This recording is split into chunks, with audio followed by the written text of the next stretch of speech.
Hello दोस्तों, एक बार फिर से स्वागत है आपका आरंभ स्टडी पॉइंट में। आज हम पढ़ने वाले हैं एनसीईआरटी प्लस एससीईआरटी बिहार सरकार का जो वीटीसी बुक है उसका। दोनों को ऐड करके हमने यहाँ पर क्वेश्चन दिया है। जो वस्तुओं के समूह बनाना ये आपका अध्याय का नाम है। और यहाँ से लगभग जो क्वेश्चन आपको पूछे गए हैं वो सारे क्वेश्चन आपको देखने को मिलेंगे जो इस अध्याय से पूछे जाने की संभावना है और पूछे भी गए हैं। तो चलिए देखते हैं एक एक क्वेश्चन को, और जो बहुत ही इम्पोर्टेंट क्वेश्चन आपको यहाँ पर हैं। तो चलिए पहला क्वेश्चन आपका है कि वे पदार्थ जिनके माध्यम से वस्तुओं को देखा जा सकता है, ये तो आप जानते ही होंगे कि लेकिन स्पष्ट रूप से नहीं देखा जा सकता। देख सकते हैं लेकिन स्पष्ट नहीं देख सकते हैं, वो क्या होगा? तो पारदर्शी या अस्पष्ट या एक दो या पारभासी क्या हो जाएगा? तो ये पारभासी हो जाएगा। क्या हो जाएगा? पारभासी आंसर हो जाएगा। दूसरा क्वेश्चन है कि पदार्थों में क्या क्या आता है। आप तो जानते हैं पदार्थ में क्या क्या आता है। सभी क्या पदार्थ, सभी ही पदार्थ हैं। कांच हो, धातु हो, लकड़ी हो, रुई हो, जो भी आप देखते हैं वो सारे के सारे क्या हैं? पदार्थ हैं। तो उपरोक्त में से सभी। आगे है निम्नलिखित में से कौन सा एक धातु नहीं है? धातु नहीं है। तांबा, लोहा, एल्युमिनियम, लकड़ी, ये जो है क्या है? ये सारे के सारे धातु हैं। लकड़ी नहीं है धातु। क्या है? लकड़ी धातु नहीं है। नहीं है ना, पूछ रहा था। लकड़ी धातु नहीं है। लोहा, एल्युमिनियम, तांबा सभी के क्या है? धातु हैं। चौथा नंबर क्वेश्चन देखेंगे, निम्नलिखित में से कौन सा अपारदर्शी, मतलब हम जिसको आर पार नहीं देख सकते, वो कौन सा है? लकड़ी का बक्सा, गत्ते का डिब्बा, धातु कंटेनर, उपयुक्त में से सभी। सभी सही है। तो इसमें गत्ते का डिब्बा भी हो गया, लकड़ी का बक्सा भी, धातु कंटेनर भी, सभी में से आप किसी में से भी आर पार नहीं देख सकते। तो ये क्या हो जाएंगे? अपारदर्शी। सभी जो है आपका आंसर हो जाएगा। अगला देखेंगे, एकल धागे से बनने वाले वस्त्र का कौन सा उदाहरण है? हमने कल भी आपके साथ ये क्वेश्चन किया था वस्त्र वाला, और इसमें भी हम देख रहे हैं एकल धागा, मतलब एक धागा खींच दीजिए पूरा उभर जाएगा। वो मौजा भी है, स्वेटर भी है और मफलर भी है। ये तीनों को देखते होंगे कि आप जब इसका उपयोग करते हैं तो एक धागा निकला रहता है, उस धागे से आप पूरे जो है स्वेटर को खींच लेते हैं, मतलब पूरा स्वेटर आपका उघर जाता है। तो ये क्या हो जाएगा? सभी। आगे चलेंगे, निम्नलिखित में से कौन सा पदार्थ पानी में घुल जाता है, जिसको विलय कहते हैं? कौन कौन घुलता है? सिरका भी घुलता है, चीनी भी, नमक भी, सभी जो हैं घुल जाते हैं। तो आंसर क्या हो जाएगा? तो उपयुक्त में से सभी। सातवां है, वे पदार्थ जिनके द्वारा वस्तुओं को स्पष्ट रूप से देखा जा सकता है क्या कहलाते हैं? पारदर्शी कहलाते हैं। क्या कहलाते हैं? पारदर्शी। क्वेश्चन चलेंगे, वस्तुओं को बनाने के लिए किस चीज़ की जरूरत होती है? तो पदार्थों की आप लकड़ी, लोहा, जो भी एल्युमिनियम देखते हैं वो क्या? सारे के सारे पदार्थ हैं। आगे है, निम्नलिखित में से कौन सा चमकदार सामग्री है जो चमकता है, जिसको धातु कहते हैं? कौन सा इसमें चमकदार था? सोना है चमकदार। ये सारे जो है चौक, पुस्तक, ये सब चमकता है? नहीं चमकता है। सोना चमकता है। धातु व धातु के बारे में हमने पढ़ा है, जिसमें चमक होती है वो धातु कहलाते हैं, जिसमें चमक नहीं होती है और धातु कहलाते हैं। सोना, चांदी, ये सब में क्या है? चमक है। आगे है कि पेन का हैंडल किस पदार्थ का बना होता है? पेन का हैंडल जो है वो किसका बना होता है? जो आप लिखते हैं, प्लास्टिक का, स्टील का, लोहा का और तांबा का। बताइएगा किसका होगा? तो आप जो लिखते हैं तो प्लास्टिक लिखते हैं ना, जो प्लास्टिक का उपयोग पेन का जो हैंडल करते हैं तो किसका लिखते हैं? प्लास्टिक, लोहा, तांबा, ये सब का उपयोग करते हैं? नहीं करते हैं। चलिए 11 नंबर देखेंगे, प्लेट मतलब थाली किस पदार्थ की बनी होती है? तो इस्पात की, कांच की, प्लास्टिक की, रुई से 1 और 2। तो रुई की थाली आप देखें, रुई की थाली नहीं, तो ये गलत हो जाएगा। प्लास्टिक की तो थाली आप खाते ही हैं, भोज में जाते हैं, तो इस्पात और कांच के भी आप लाते हैं घर में। आगे हम चलेंगे, सुंदर सुंदर कांच का जो है थाली आपके पास होता है। अगला है, धोती में का अर्थ क्या है? मतलब चमकीला। क्या होता है? चमकीला। धोती में मतलब चमकीला। आगे है अगला नंबर, वस्तुओं में क्या क्या शामिल होता है? तो हमने अभी तुरंत पढ़ा है कि जो वस्तु में आपको कुर्सी हो गया, बैलगाड़ी, पुस्तक, मोबाइल जो है आपके पास, सब कुछ, जो कपड़ा धोने वाले ब्रश, कंघी, हर चीज़ का जो है, बोतल, पंखा, ये सब क्या है? वस्तु हैं। ये सारे के सारे वस्तु हैं, उपरोक्त में से सभी। निम्नलिखित में से कौन सी पारदर्शी है? तो आर पार जिसमें देख लेते हैं। पानी क्या है? पारदर्शी है। वायु क्या है? पारदर्शी है। आप वायु से आर पार देखते हैं ना। और कांच क्या है? पारदर्शी है। सारे के सारे क्या हैं? पारदर्शी हैं। आप अपने पानी में चेहरा देखते हैं ना, कहीं कहीं आपको जब देखते होंगे कि स्थिर पानी है तो आपको चेहरा दिखता है पानी में। पारदर्शी किसे कहते हैं? तो जिन पदार्थों में सूर्य का प्रकाश रुकावट के साथ पार होता है, नहीं पारभासी है। तो पारभासी किसे कहते हैं? पारभासी किसे कहते हैं? जिन पदार्थों में सूर्य का प्रकाश रुकावट के साथ पार होता है। दूसरा ऑप्शन आपका है जिनसे होकर वस्तुओं को स्पष्ट नहीं देखा जा सकता है। आंसर क्या हो जाएगा? ये दोनों हो जाएंगे। जो आप सूर्य के प्रकाश को देखते हैं, जिन पदार्थों में सूर्य का प्रकाश रुकावट के साथ, मतलब कि आधा आता है, नहीं आता है, रुकावट के साथ आप शीशा जो कागज़ में जो है तेल उसमें देख दे, कागज़ पर तेल गिरा दीजिए। अब जो सूर्य के प्रकाश में देखिए तो उसका जो है प्रकाश क्या होता है? पूरा नहीं आता है, पूरा नहीं आएगा, रुकावट के साथ आएगा। तो आंसर क्या हो जाएगा? दोनों हो जाएगा। जिनसे जो है वस्तुओं को स्पष्ट रूप से आप नहीं देखते हैं वो पारभासी कहलाते हैं। अगला है कि लकड़ी हमें कहाँ से मिलती है? पेड़ से मिलती है। कहाँ से? तो पेड़ से मिलती है। आगे चलेंगे, लकड़ी से कौन सी वस्तु बनाई जाती है? कुर्सी, मेज, हल, बैलगाड़ी, ये सारे तो जो है लकड़ी से बनाए जाते हैं। बैलगाड़ी का पहिया आप बनाते हैं, मेज, कुर्सी, पलंग, बहुत कुछ जो है वस्तुएं बैलगाड़ी जो लकड़ी से बनाए जाते हैं। शीशम का लेते हैं, महुआ का जो है पहले अंग्रेज के ज़माने में आपको पता ही होगा कि महुआ का कितना उपयोग, अभी भी महुआ का उपयोग होता है। महुआ का लकड़ी बहुत मजबूत होता है और महुए पर जो है अंग्रेज ने टैक्स लगा दिया था। जो उसे फूल से क्या बना लेते हैं? शराब बन जाता है, उसके बीज से तेल बन जाता है, लकड़ी से अन्य जो है अनेक वस्तुएं बना लेते हैं, मजबूत होता है।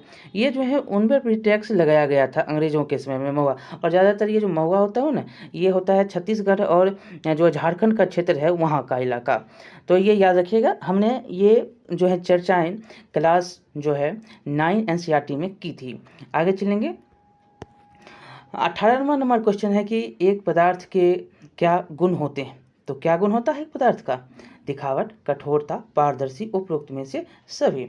तो एक पदार्थ आप लीजिए और एक पदार्थ को देखेंगे तो कैसा है? पहले तो देखते हैं, पर फिर छूते हैं कि स्टील का है, प्लास्टिक का है, किस धातु का बना है, सोना है, चांदी है, ये देखते हैं। कठोरता भी देखते हैं, पारदर्शिता भी देखते हैं, देखने में कैसा है, सुंदर लग रहा है, नहीं लग रहा है, ये सारे जो हैं गुण आप पदार्थ के होते हैं। तो ये सारे गुण किसके? पदार्थ के होते हैं, उपयुक्त में से सभी। चलिए, विलय क्या होता है? जो घुल जाए। जो घुल जाए वो क्या होता है? विलय होता है। जो घुलनशील होता है, जो मिश्रित होता है, ये क्या होता है? विलय होता है। तो 1, 2 दोनों। पारदर्शी वस्तु क्या नहीं है? इसमें नहीं है पूछ रहा है ना, तो मोटी लकड़ी नहीं है, मोटी लकड़ी नहीं है। और कांच, पानी, वायु तो हमने ऊपर पढ़ा था, सभी पारदर्शी हैं। आगे है अविलय पदार्थ कौन सा है? जो पानी में नहीं घुलता है, जो अविलय रहता है। देखिए, लकड़ी का बुरादा, केरोसिन, सरसों का तेल। आप पानी में घुलाकर दिखाइए, सरसों के तेल को ऊपर चला आता है। केरोसिन के तेल को घुलाकर दिखाइए, ये भी नहीं घुलेगा। ये लकड़ी का बुरादा है, ये भी घुलेगा? नहीं घुलेगा। तो सारे के सारे जो हैं क्या हैं? अविलय। ये पानी में नहीं घुलेंगे। केरोसिन तेल आपको पानी में दीजिएगा तो ये ऊपर चला आता है ना। चलिए, उपरोक्त में से सभी विलय पदार्थ कौन से होते हैं? नमक है, चीनी है, वॉशिंग पाउडर है, ये सारे के सारे विलय पदार्थ है। वॉशिंग पाउडर आप लाते हैं घर में, कुछ काम करते हैं, कपड़ा धोते हैं, कुछ करते हैं, तो ये इसका क्या काम है? तो ये घुल जाता है, तो आपको पानी में देते हुए ये जो घुल जाए वो क्या है? विलय पदार्थ है। नमक देखते हैं, चीनी देखते हैं, ये सारे के सारे घुलते हैं। धातुएँ कौन सी होती हैं? तो सभी के सभी तो धातु ही हैं। लोहा, तांबा, एल्युमिनियम, चांदी, ये सारे के सारे क्या? धातु है। आगे चलेंगे, कठोर पदार्थ किसे कहते हैं? जिनको दबाना मुश्किल होता है, संपीड़ित करना मुश्किल होता है। ये दोनों जो है आपको सही है। देखिए, स्पंज देखते हैं, वो दबा देते हैं, वो मुलायम होता है। स्पंज क्या होता है? मुलायम होता है। रसगुल्ला क्या है? रसगुल्ला क्या होता है? मुलायम होता है, उसको स्पंज कहते हैं। तो ये दबा देते हैं। जिसको नहीं दबाते हैं, आप लकड़ी को दबा कर दिखाइए, आप लोहा को दबा कर दिखाइए, ये नहीं दबेगा। तो क्या होगा? उसको दबाना मुश्किल होगा। और संपीड़ित मतलब दबेगा नहीं, वो संपीड़ित मतलब ऊपर नीचे नहीं होगा। तार के जैसा जो होता है ना, वो नहीं होता है। तो कठोर ये दोनों आपका सही है, जो संपीड़ित करना मुश्किल है और जिसको दबाना भी मुश्किल है। चलिए अविलेय जो शब्द का अर्थ क्या होता है, जो अघुलनशील और अमिश्रित दोनों होता है। यहाँ पर मिश्रित देता है तो गलत, ये अमिश्रित दोनों सही है। अघुलनशील भी है और अमिश्रित भी होता है अविलेय। पारदर्शी पदार्थ का उदाहरण क्या है, कांच है, जल है, वायु है, तीनों पारदर्शी हैं। देखिए पारभासी पदार्थ कौन नहीं है, नहीं है पारभासी, तो तेलीय है, धुंधला शीशा भी है, गंदा पानी, मोटी पुस्तक। मोटी पुस्तक क्या है, पारभासी नहीं है, ये क्या है, अपारभासी अपारदर्शी है। तो पारभासी कौन है, मोटी पुस्तक। यहाँ पर तीन जो हैं पारभासी हैं, तेलीय कागज, धुंधला शीशा और गंदा पानी, ये पारभासी हैं। और मोटी पुस्तक क्या है, तो ये पारभासी नहीं है। चलिए 28 में चलेंगे। एक तरल जिसमें भंग सामग्री जो है शामिल है, उसे डैश के रूप में जाना जाता है। डैश होगा यहाँ पर, डैश के रूप में इसको जाना जाता है। बताइएगा जो यहाँ पर आंसर क्या हो जाएगा, यहाँ पर बिंदु दे दीजिएगा डैश। तो इसको किस नाम से जाना जाता है, मतलब एक तरल जिसमें भंग सामग्री शामिल है उसे डैश के रूप में जाना जाता है, तो उसको विलायक के रूप में आप जानते हैं। उपाय धुला हुआ पदार्थ, इसको विलायक कहते हैं। आगे चलेंगे 29 नंबर, अपारदर्शी पदार्थ कौन से होते हैं, बताइए कौन सा अपारदर्शी। लकड़ी, गत्ता, लोहा, सारे के सारे क्या अपारदर्शी हैं। आगे हम मक्खन का पेपर क्या होता है। मक्खन का पेपर देखें, जो तेलीय होता है, क्या होता है, तेलीय होता है। मक्खन का पेपर कैसा होता है, तेलीय होता है। तो तेलीय जैसे आएगा तो क्या होगा, पारभासी होगा। क्या होगा, पारभासी होगा। अब चलेंगे कुछ गोल आकृति की वस्तुओं के नाम लिखें। ग्लोब है, संतरा है, बास्केटबॉल है, ये सारे गोल हैं, क्या है, गोल हैं, सारे गोल। आप दो उदाहरण आपको जब हमने ग्लोब पढ़ाया था तो उसमें आपको बताया था ना, जो इसको गोल माना गया है, ग्लोब को गोल माना गया। तो संतरा भी है, बास्केटबॉल भी है, ये सारे के सारे गोल वस्तु हैं। देखिए पारदर्शी किसे कहते हैं, तो जो आर पार देखने को मिल जाए, जिन पदार्थों में से सूर्य का प्रकाश पार हो जाता है और जिनसे होकर वस्तुओं को देखा जा सकता है। दोनों आपका यहाँ पर सही है। अगला क्वेश्चन है कि किस पदार्थ को संपीड़ित किया जा सकता है। अब बताइएगा किसको करिएगा संपीड़ित, चांदी को, सोना को, लोहा को या वायु को, किसको करिएगा संपीड़ित। आप जो है एक बैलून लीजिए, उसमें हवा भर दीजिए। अब किसको करिएगा, अब बताइए, तो किसको कर रहे हैं, बैलून को। लोहा भर दीजिए बैलून में, फट जाएगा। कील छोटा सा पिन जो है गुब्बारा में मार दीजिए, क्या हो जाए, फट जाएगा। ये लोहा का कमाल है। और जो हवा निकल रहा है किससे, गुब्बारे से, संपीड़ित कौन हो रहा है, हवा हो रहा है। जो आप चढ़ते हैं साइकिल पर या मोटरसाइकिल पर, तो दबता है ना, आपके चढ़ने से हवा नीचे जाता है, ऊपर आता है, आप उतर जाते हैं तो ऊपर मतलब फैल जाता है। तो ये क्या है, तो ये वायु है। चलिए आपका जो अब है 34 नंबर क्वेश्चन कि कोमल पदार्थ कोमल पदार्थ कौन से होते हैं, जिन पदार्थों को खरोचा जा सकता है, ये भी सही है। आसानी से संपीड़ित किया जा सकता है, ये भी सही है। देखिए इसको खरोच दीजिएगा आप, जो है कोमल पदार्थ जो होगा उसको खरोच ऐसे करिए, तो ये क्या होगा, खर्च हो जाएगा। ये जो है आप इसको खरोच सकते हैं, आसानी से संपीड़ित मतलब अप डाउन हो सकता है। आगे चलेंगे यहाँ पर 35 नंबर, अपारदर्शी किसे कहते हैं, हमने आपको बता दिया, जिनसे सूर्य की प्रकाश नहीं आर पार होगी, जिन वस्तुओं से आप आर पार नहीं देख सकते हैं, ये क्या अपारदर्शी हैं। चलिए अब आपका 36 नंबर है, निम्नलिखित में से विचार करना है, कौन सा जो है यहाँ पर आंसर सही है, ये आपको बताना है। निम्नलिखित में से विचार करके बताइए कि आंसर कौन सा सही है। पहला है सिरका, दूसरा है आपका पहला ऑक्सीजन, दूसरा सिरका, और तीसरा मिट्टी का तेल, चौथा आपका नींबू का रस, और पांचवा है आपका कुछ नहीं। और उपयुक्त में से आपको बताना है कि कौन विलय है। बताइए अब, मिट्टी का तेल विलय है, मिट्टी का तेल बताइएगा विलय है। आंसर तो हम बता रहे हैं आपको, बस एक छांट दीजिए और सब आंसर निकल जाएगा। जो विलय है, पूछा आपसे जल में विलय है तो ऑक्सीजन है, सिरका है, मिट्टी का तेल नहीं है, नींबू का रस है। तो जहाँ खोजिए 1 2 और 4, 1 2 और 4 क्या हो जाएगा, 1 2 और 4 जो है आपका आंसर सही है। जो विलय है तो अब तो जाने ऊपर से आपको हम पढ़ाते आए हैं। देखिए कुछ पदार्थ जो होता है गैस जल में पूर्णतः घुल जाता है। इसमें से जिसको आप विलय कहते हैं यह गैस कहलाता है, समझ गए। और ऑक्सीजन, सिरका, नींबू ये सब जो हैं ये सब जल में विलय है। और कुछ पदार्थ जो जल में नहीं घुलता वो क्या कहलाता है? अविलय कहलाता है। जैसे कि यहाँ पर आपको हमने बताया नींबू का जो रस के बाद जो है ये मिट्टी का तेल क्या है? अविलय है। और यहाँ पर ऑक्सीजन और सिरका क्या है? सारे के सारे नींबू का रस विलय है। आगे चलेंगे, यहाँ पर आपका है अंतिम नंबर क्वेश्चन शायद है, हाँ अंतिम ही है। निम्नलिखित का यहाँ पर विचार करना है।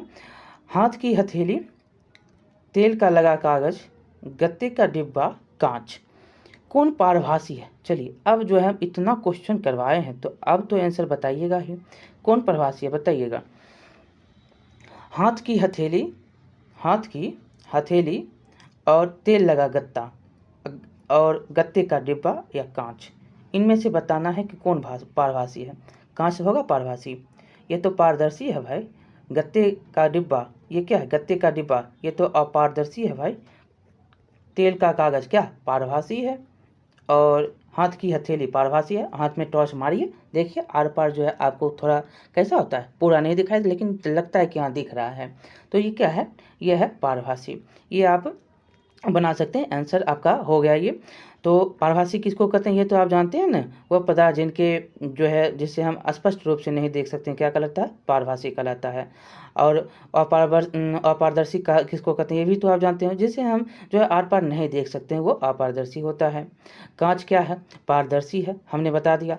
और गत्ते का डिब्बा क्या है? तो अपारदर्शी है, ये हमने भी मतलब बता दिया। यहाँ पर जो है जो नहीं था उसका भी हमने यहाँ पर बता दिया। तो चलिए यहाँ पर आपका जो है क्वेश्चन आंसर पूरा हुआ। कैसा लगा आप बताइएगा। हमने यहाँ पर डिस्कस के साथ पूरा क्वेश्चन कर लिया है। वस्तुओं के समूह बनाना, यहाँ से लगभग जो क्वेश्चन पूछा जाता है हमने लगभग जो है 1-2 क्वेश्चन जो है जैसे उल्टा पुल्टा के पूछता है क्वेश्चन, हमने वैसे ही आपको क्वेश्चन यहाँ पर दिए।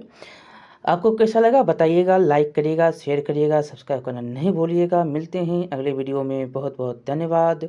हम जल्दी ही सारे जो क्वेश्चन हैं करने वाले हैं, ठीक है, मिलते हैं अगले वीडियो में।